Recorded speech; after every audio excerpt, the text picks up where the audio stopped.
Yeah, that book was born out of grief, like you said, but most importantly, it was born out of this need within me to honor my best friend and all that I tried in hope to save him for the many years with his drug addiction, mental health issues, and diabetes. So it was a big soup of needs. And I was basically his only friend in the end. We were back in high school together. Like, we just lived through so much together that I did hold a lot of guilt and shame when he passed away, like I could have tried better. And instead of going down that route of, self-destruction, I luckily actually moved at that time to Sevilla, to Spain for my Erasmus year, which was quite timely. And I've always found it very healing to travel and be in new places. And it definitely helped me in that sense. And I just got to writing this book daily. Like, it just was this ingrained habit within me because I had to honor him and I had to help. Like, I have this real passion within me. I have to help others. And obviously that forged the way, so to say, in such a defining moment for me that this is my path now. Like, I am a healer and I'm here to help and write.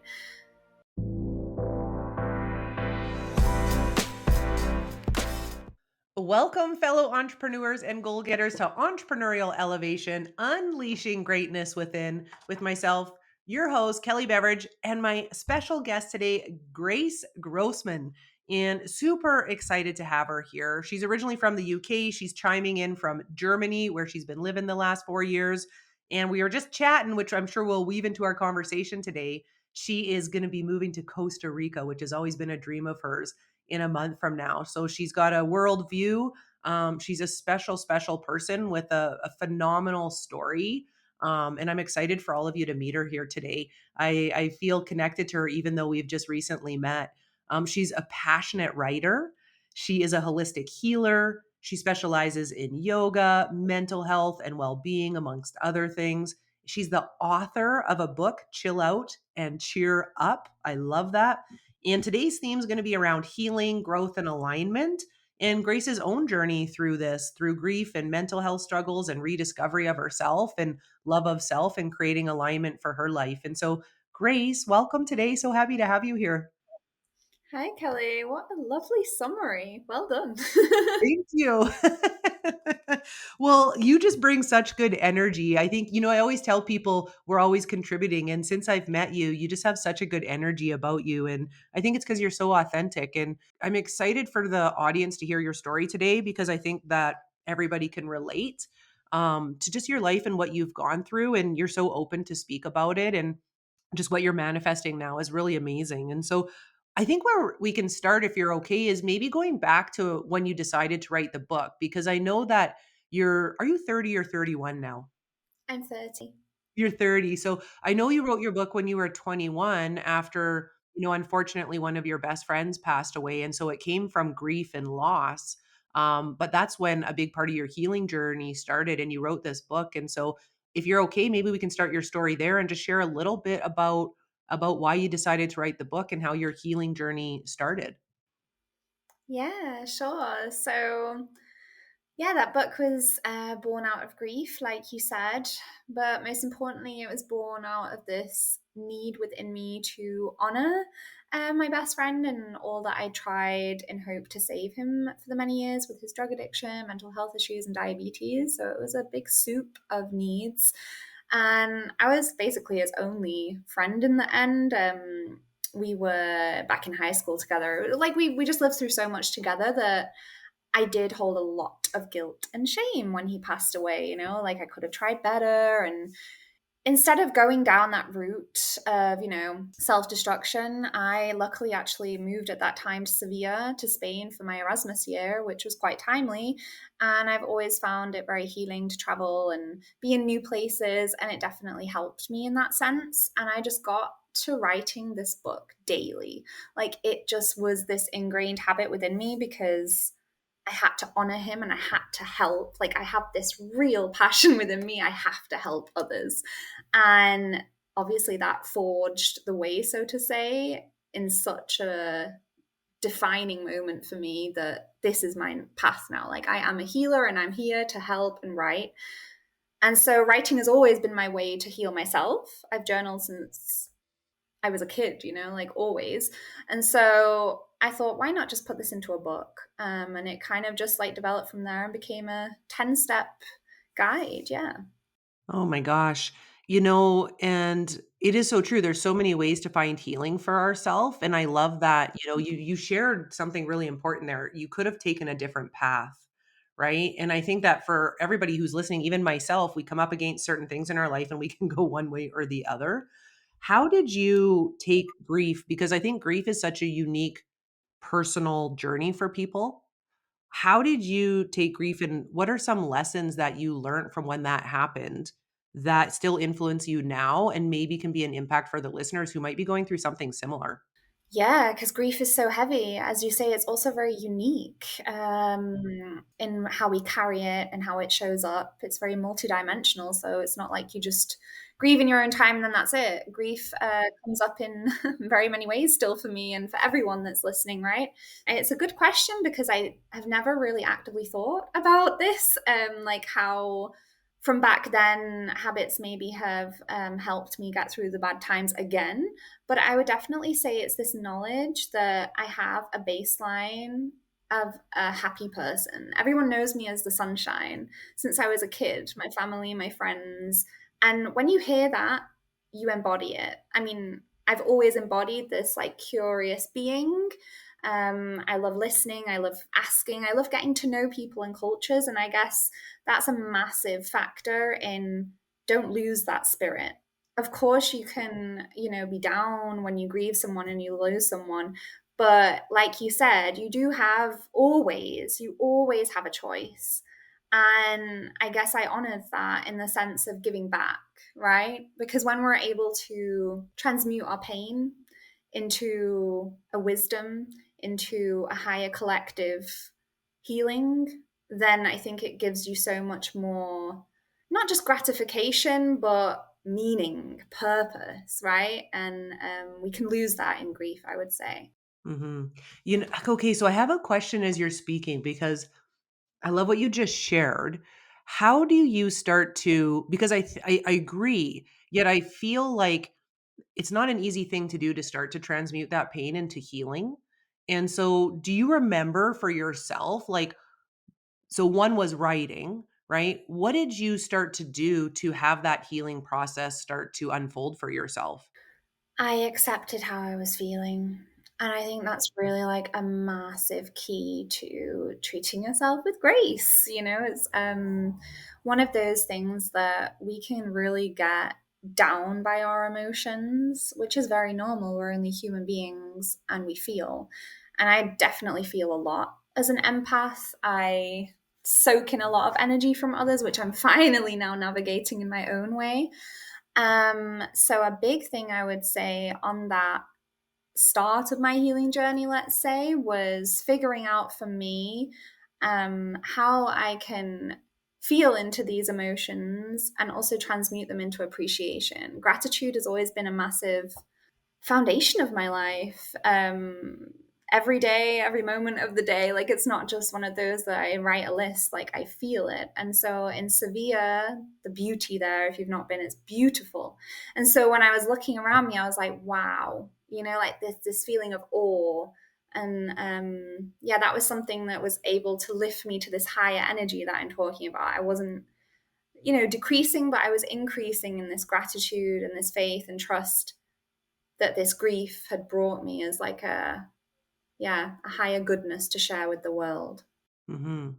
And, you said you then took it into writing, which is a part of your healing process, and you wrote this book, which, just took off and you didn't expect because you just obviously wrote it from your heart and for your own reasons initially.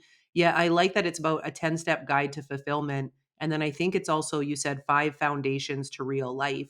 What maybe you can just pull from that, what are a few of the top ones that you realized were steps to fulfillment? Maybe you could share a few of your favorites. Yeah, sure. It's funny, Kelly, because I keep hearing my chapters everywhere. I'm like, wow, I did pretty well at 21 to just like summarize that in Right? 10 steps. I'm like, so basically, the first five chapters center around like the negative nuances and emotions. So fear and doubt that always come up, right? Fear, doubt, pressure, and how we go about handling that and transmuting it into these high vibrations. And then the other five chapters are around connection, solitude, nature, positive thinking, and how we can, yeah, just invite those factors into our life for more healing, for more happiness, for more grounded, intentional living. Yeah. I love that. And you know what I think is really special about your story, like first of all, congrats for writing that for sure. Like you just said at 21, right? You obviously have a lot of wisdom at a young age. And it's one thing knowing these things, and then it's one thing doing our best to apply it and live it. And I think that a lot of people feel that when we're healed, all of a sudden our life is going to be perfect or something, or we're never going to go through struggle again, or we're going to show up as our best always, and that's not the case. That's not the truth. It's being and having these tools to equip us as we go through life. And I know that, after you wrote this book, if we can continue with the next part of your story, you then went through some more struggles, you went through some more hardships, and then your mental health took a hit. And then that's another big piece of your chapter in your life. Can you speak about that? Yeah, sure, because it's so ironic when you think about it, because I was there like talking about mental health issues from my best friend, but I'd never experienced it myself. And now I know everything really does happen for a reason. I had to go through that time to deepen my understanding to help others on this deep emotional level. I, ironically enough, didn't prioritize myself. As an entrepreneur, when in 2020, to start then was also not the best time of year. So I started then and I went full on with yoga teaching online during Corona every day, also while navigating my own breakup and my parents' breakup, which was also a heartache. And then I went into freelance writing and lost another job online. So I was like, really like, you know, trying to bundle all of this in, helping others. Well, I also then wrote my first ebook because it's funny, like I stalled 4 years, Kelly, with this book because my imposter syndrome got the best of me. Who would want to read this and all of that, which is very normal if you're listening. Like, honestly, you're only human. And then it was actually then when I had my mental breakdown because, I can't take care of everyone else if I can't take care of myself, which I only learned then. Yeah, it got the better of me. And I went into the clinic then for half a year. And even there, I remember people saying to me, "You don't belong here. You seem like such a good, positive person." And I was like, "What? I feel shit." But even then, it was so funny that they saw and felt my light. I really remember that. One woman was like to me, "Why are you here? Like, you smile all the time."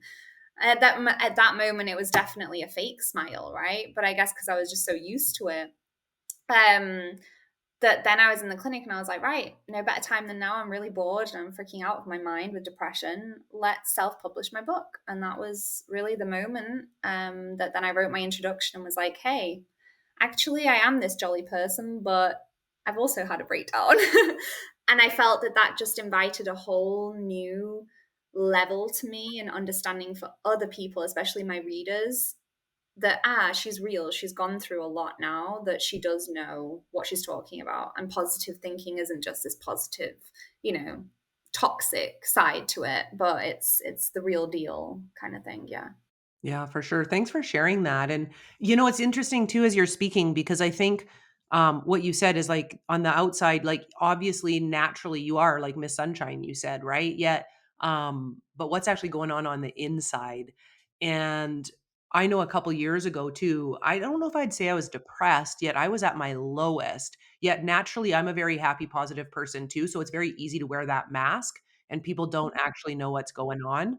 And it takes a lot of courage, I think, to have that awareness like you did, and then to be willing to open yourself up and share this with other people.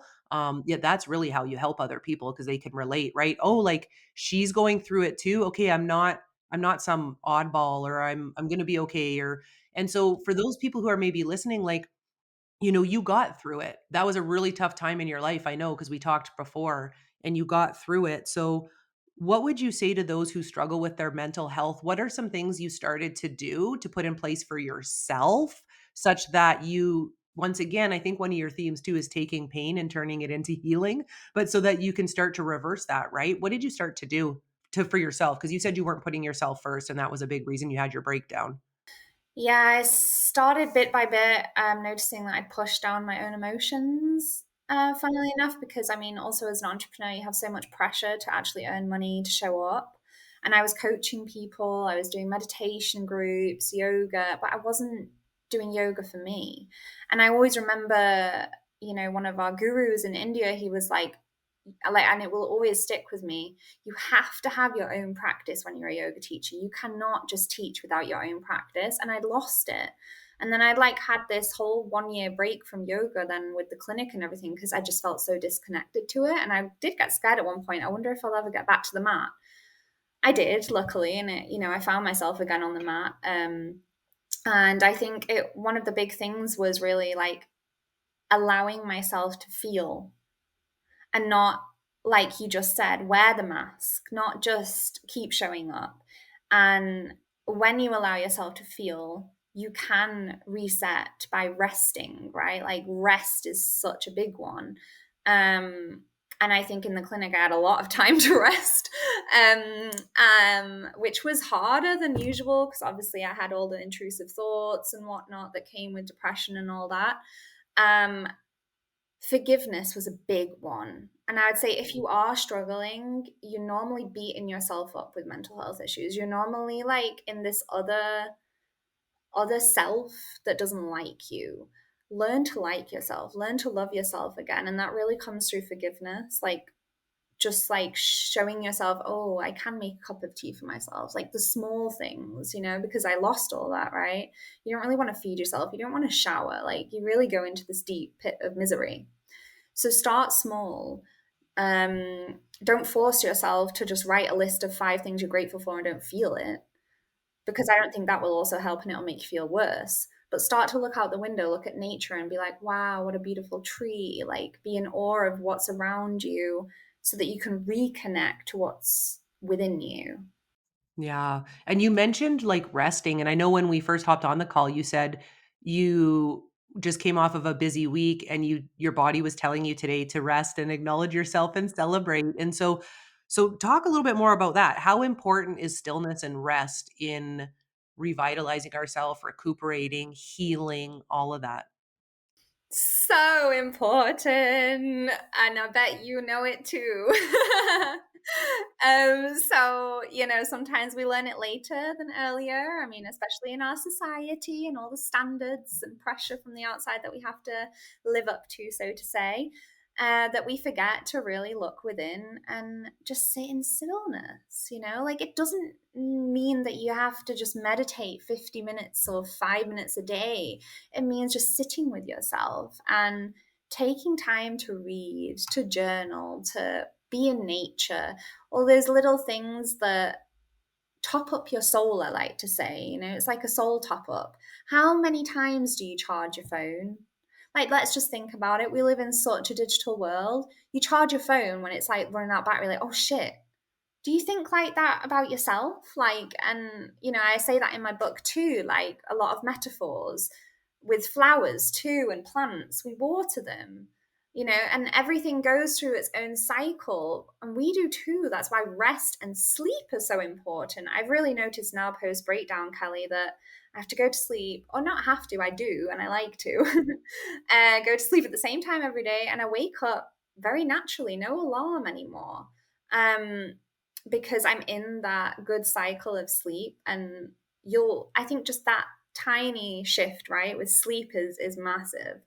It's so massive. And as you're speaking too, like, this is why I think this episode is really important just for everybody because it's mental health, yet like we don't have to go through a breakdown to start implementing these things. Do you know what I mean? Unfortunately, usually that's when we get to a breaking point. We start to look at whether it's a health issue, a mental health issue, something bad happens. We start to look at this. Yet I really hope the message people get from this is to start to be proactive with this because I was so busy. I was in the hustle culture. And to your point, I didn't know how to be still. And when I was still, it created anxiety for me. My actual anxiety went up. And I had to learn. I had to learn. I actually hired a coach. This is a true story. I hired a coach to teach me how to be still. Like, I'm not kidding. I, like, literally because I didn't know. And, I can tell you, it might sound trivial, but the simplest thing, like waking up in the morning, not looking at my phone, getting a cup of coffee and sitting there for 10 minutes and just doing that, something as simple as that has changed my life. And there is so much magic in stillness. I believe it so much. And before, if I would have called you crazy. Like, I don't have time for that. Who has time to practice stillness or calmness or listening to your body to relax? I have too much things to do. Especially because we're talking to entrepreneurs as well, right? The entrepreneurial mindset is hustle, hustle. I don't have time, like all of this. Yet in the stillness comes abundance. Within the stillness comes more growth. Within the stillness comes more money in your bank account. Within the allowance of ourselves to do those things. And what's been your experience with that with your healing and then with what you attract by kind of being counter into product, like in our mind, it just doesn't make sense. What do you mean if I sometimes be still, I'm going to make more, create more, or attract more? Yet that's what happens, It really is. It's a paradox, but it's true. right? So have you Yeah. experienced that?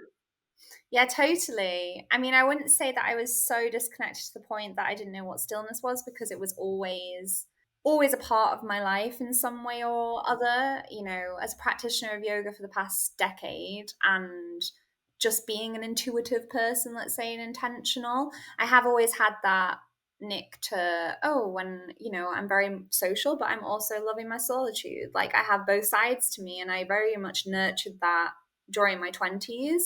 And I didn't just go into a corporate job and full-time job. I was like, no, I'm following my heart. So I guess it came more natural. But now, obviously, post breakdown, what you just said resonates so much. Like this abundance of wealth, of joy, of where you want to be in your business comes from actually the moments like today when I go to the pool and read book on money mindset. And then I really feel the rewiring happening in that moment because I'm in the present. And I think the present moment has magic for everyone, for entrepreneurs especially, because, like you say, we are in a hustle uh, time of life everywhere. Everyone's like, you have to work, you have to do this to make a million, you have to do this. No, you don't. You have to be. It's really actually less doing, more being. And it's just brought so much to me, Kelly. I also used to think I have to do more. I have to get more clients.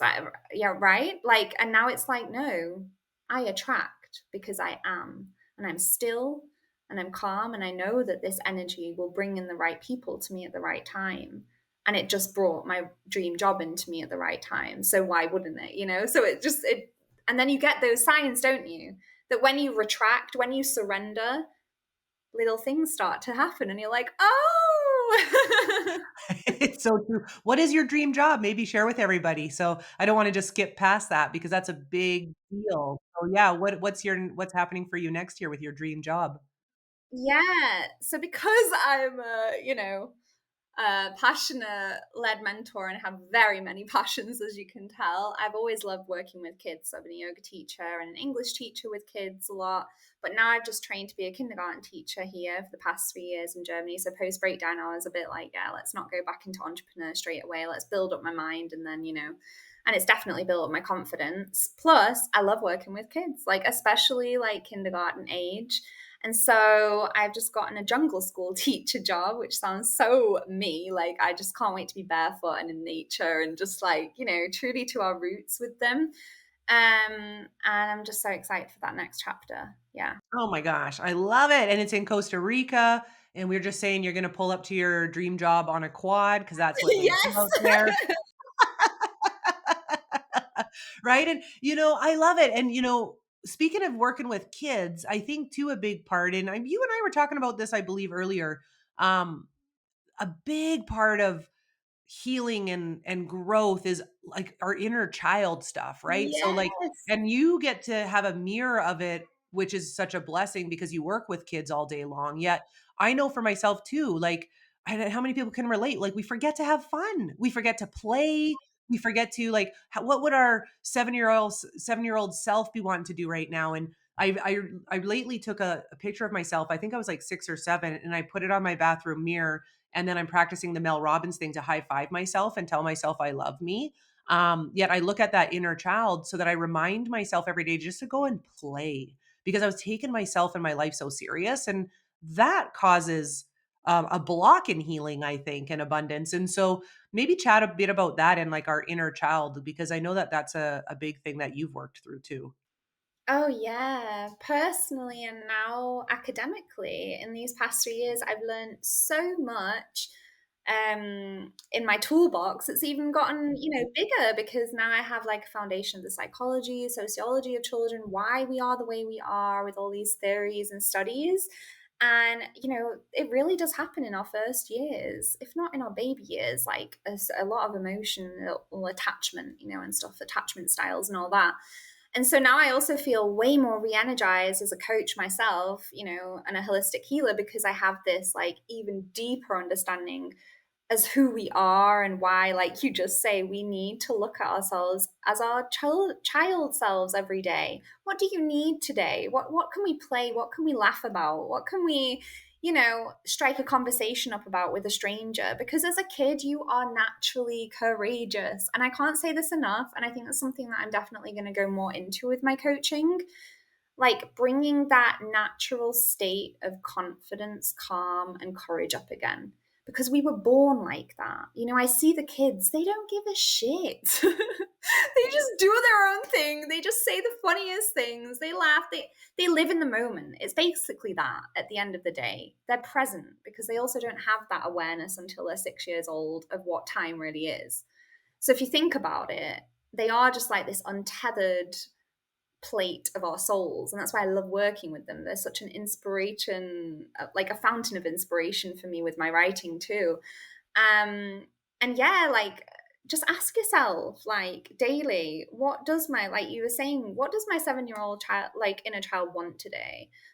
Want to be seen, heard, want to go play, want to have go and getting the ice cream. Like those little things that made you so happy as a kid make you happy now too, that you can forget about.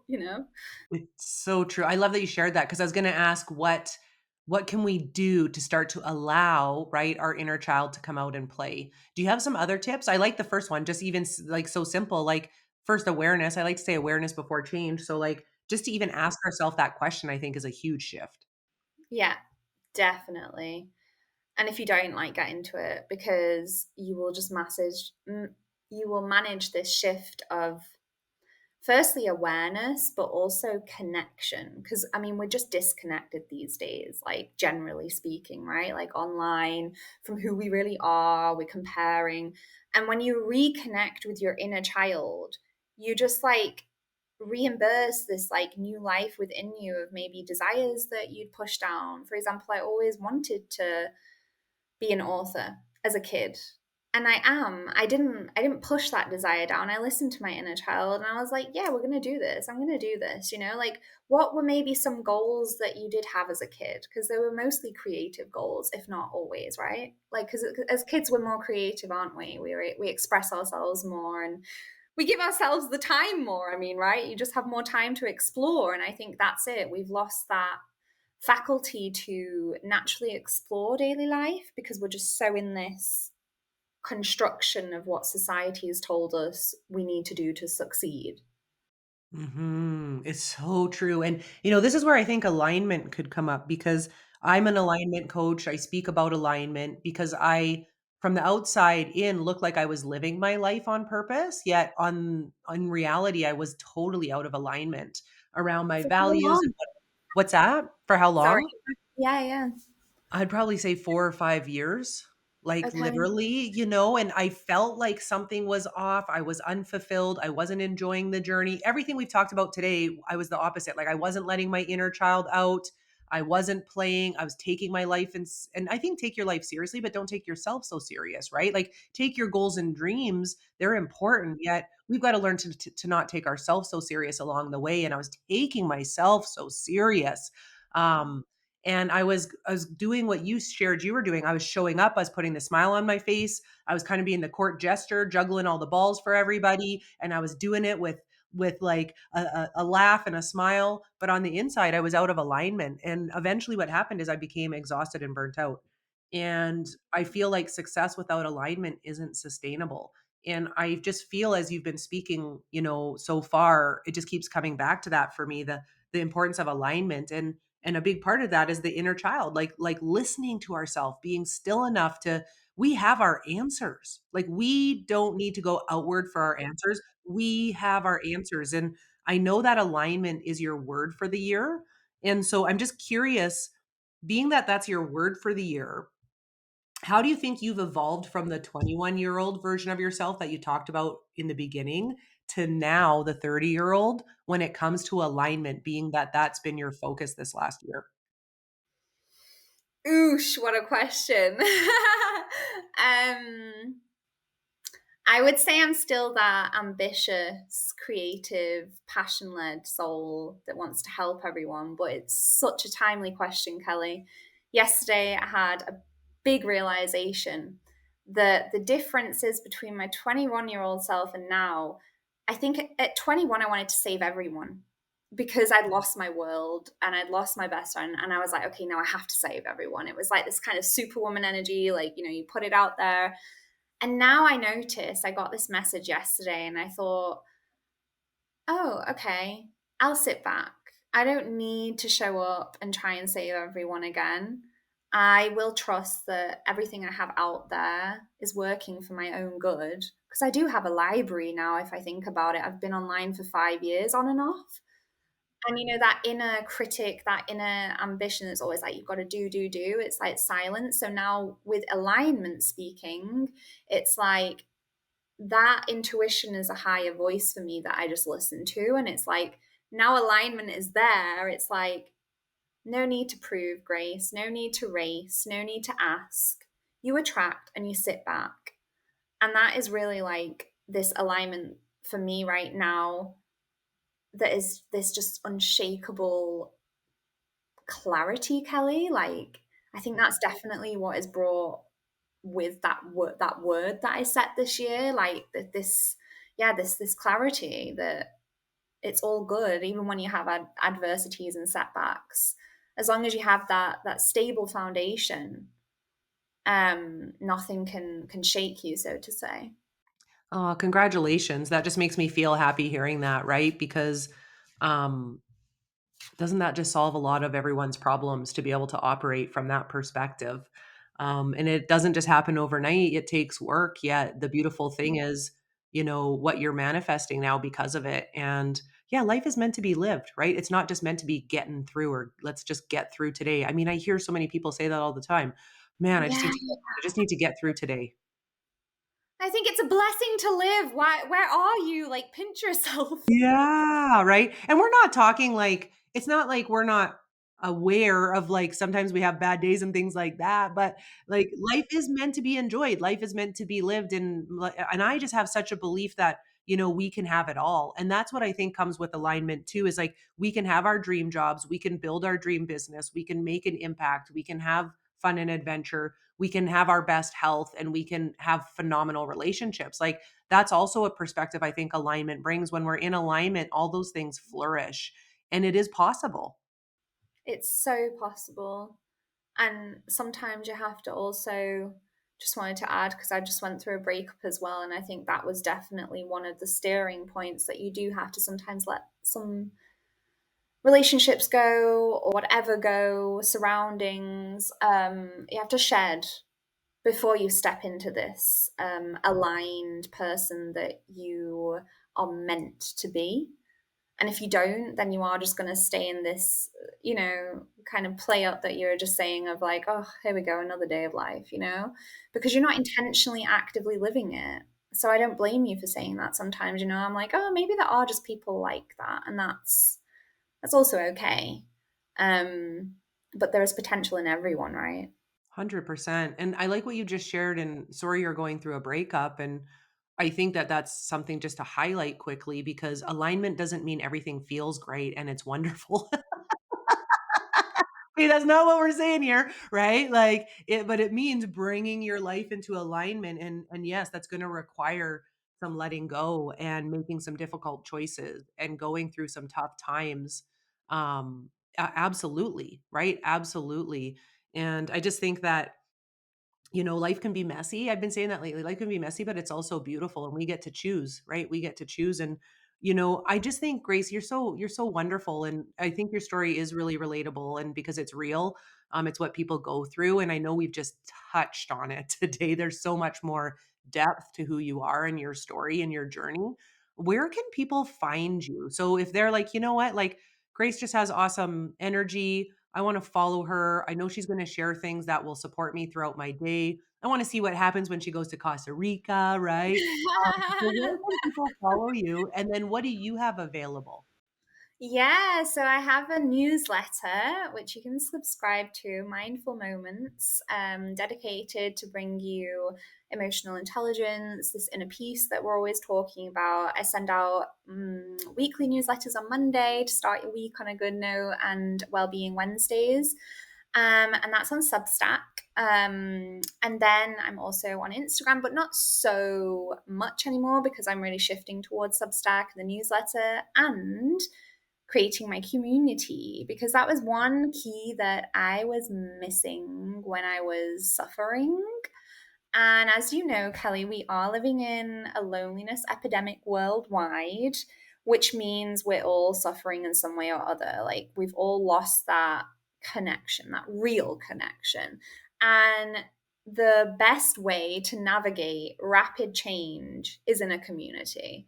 The best way to grow exponentially is in a community, but the community has to obviously align with who you are and what path they're on. And our path in Healing Hearts Hub is that we are all actively on our healing journeys, which means we're all seeking support, seeking healthy habits that last. This accountability also always helps. We're both coaches, me and you, Kelly, so we know the power of accountability and it really like showing up, right? And so in Healing Hearts Hub, we're also doing journaling workshops and coaching calls like at the end and start of every month to really like be intentional. We just did our last week journal and we came up with a word for us all to focus on, and it's excitement this month. And I love that, like we can always come back to these little focuses because that's really what it's about, and we just take small steps together. It's a safe space for you to feel seen and heard, because a lot of the time family and friends know us and it's amazing, and I love my family and friends, but sometimes they know so much of you that maybe they relate you to a past version of yourself. Whereas when you come into a community, they see you as you are now and who you want to be. And I wanted to point that out because I've really noticed that recently in the community, the power of that we share what we want, and we're also just getting to know each other now. So we don't know all of the, do you know what I mean? So I think that's quite a special part of what we're building there. So yeah, you can definitely join for a free trial month, just to find your feet. If it's right for you, we do daily check-ins, but it's no pressure. It's more about actually how it helps you, how you want to show up. I'm not there like you have to show up every day, but that as human beings, our brains thrive off routine, regularity, and that's what we want to engage with, healthy rituals that are really good for your well-being, your mind, your body, and your soul. I love it. That's so impactful. And that's so impactful that you shared the value of a community is people see the version of you now. And that is by not anyone's fault. Like I see, my family through the versions I've known of them for 48 years, right? And so when you go into a community, you get seen quicker. I really that's so special that you just shared that. And your community sounds phenomenal. So everybody who's listening, go and check it out. I'll put all that information in the show notes. And that's really special what you're creating, Grace. And I know you're doing it because you genuinely care and you want to make an impact and you want to support people, on their healing journey and their creation journey, right? For what they want to see in their life. And so that is so awesome. Okay, I'm curious. I have a few last questions. as our time winds down. And I mean, I can just speak to you all day long. I love talking to you. Yeah, okay, so here's my question. You know, you're still young, by the way. 30 is very young. Yet you've lived a big life so far. So, what would you say is your version or definition of success today? Ooh. Today, right now, in this moment, success is surrender. Hmm. That just felt good when you said that. Yeah. I just gotta say that. I like that. Oh my gosh.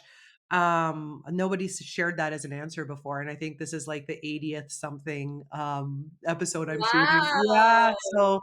so that felt good. Number 2, you know, my tagline is unleashing greatness within. What would be 3 tips you would give someone to unleash their inner greatness? Ooh, I love that, especially because it is unleashing. You have it within you already, right? Um, be in the present moment. Stop thinking of the future and the past, but ground yourself in now. One. Appreciate yourself, people around you, surroundings, like appreciation, gratitude, whatever you want to call it, is really the foundation to a high vibration. And believe in yourself. If you don't believe in yourself, no one's going to believe in you. Like, let's just say it like that. It's true though, right? Like it's really true. And I think even as entrepreneurs, that's a big one because there's a process to believe in ourselves. Yet we want other people to believe in our vision and our dream and our service and our product. Yet people, that's the magic. I think when you truly believe in you, that's when the abundance is going to start funneling into your life. Totally. So true. Okay, last question. Based on your message today, which is so special, thank you for being here and sharing. What would be a call to action you would give the listeners so then when they hop off and they're like, man, that was great, they actually go and implement something and create change? What would be one thing you would guide them to do? Yeah, that's a very good point because you can digest all the self help books and podcasts you want, but actually applying it in your own life is the hardest part, right? Yeah. There's so many that are just going through my mind, but I'm trying to just like think of one small one that's more accessible to people. Okay, let's think of the modern world. Put your phone down. Whenever you have the urge, this is a really, I feel like this is a good one because it's like insinuating or like activating that intuition. Whenever you go to pick your phone up, which is, by the way, hundreds of times a day, which is crazy, right? We just do it out of pure habit. The next time you do, just stop and ask yourself why. Like, why do I need to pick up my phone right now? Is it to scroll mindlessly? Is it to look at the time? Because let's admit, when we go on our phone, we're like, why are we doing this again? Oh, yeah, I wanted to look at the time. Well, that's me anyway. And so when you next like have that urge, like you were saying before, Kelly, in the morning, just don't do it. Like, basically for at least half an hour before you wake up as well, after you wake up. But yeah, just ask yourself more like, what, why do I have to go on my phone? Because then who knows, you could be down a trap hole of like an hour and then that's wasted time, and then you feel guilt and then you feel bad. So ask yourself when you go on your phone, what is it that I want to do? And if it's not in alignment with how you're feeling in that moment, it could maybe, even worsen your feelings in that moment, let's say, then think, okay, what could I do instead? That's awesome. I love that advice. I'm going to do that because I'm I actually love pretty that. aware and I still go on my phone countless times throughout the day aimlessly to just and all of a sudden I'm scrolling, you know? And to the point of I think our conversation today, what that does if you start to be mindful around that is it creates spaciousness. You know, it creates spaciousness which leads to expansion which leads to the allowing of other things to come in. But if we're filling our space all the time with stuff like that, like we're blocking it, you know? And that's such a practical, great call to action for people to practice. That I'm so glad Yes, you mentioned that. I would love to know how it goes, like, honestly, because I know that it's harder as well than we think. It's not as easy as we're saying, right? Like, so that's gonna take some conscious awareness to do For that. So real. everybody who's listening, like, just give it a go for one day. I'm gonna practice it today, okay? And then Yeah, and then reach out to Grace on Instagram, reach Yes, out to me, just please let us do. know, like, what was the result? Like, what happened, right? Like, how did it go? Tell us what's going on because we'll all practice it together because that's gonna be tricky for me too. Yeah, that could be a door opener for a lot of things into our life. So, Grace, you're so special. Thank you for being here. I am so excited to hear about your journey and your next, chapter in your life moving to Costa Rica, and congratulations for creating that for yourself. And you're going to go create magic over there for you and for all those kiddos and the parents who get to experience you. It's just going to be awesome. I know it. And I'm just really excited for you to have that experience for yourself. Thank you so much, Kelly. I really feel it's very warm and heartfelt, our connection. And what you're doing is also great. Keep spreading the love and shining bright. You too. Thank you so much for being here today.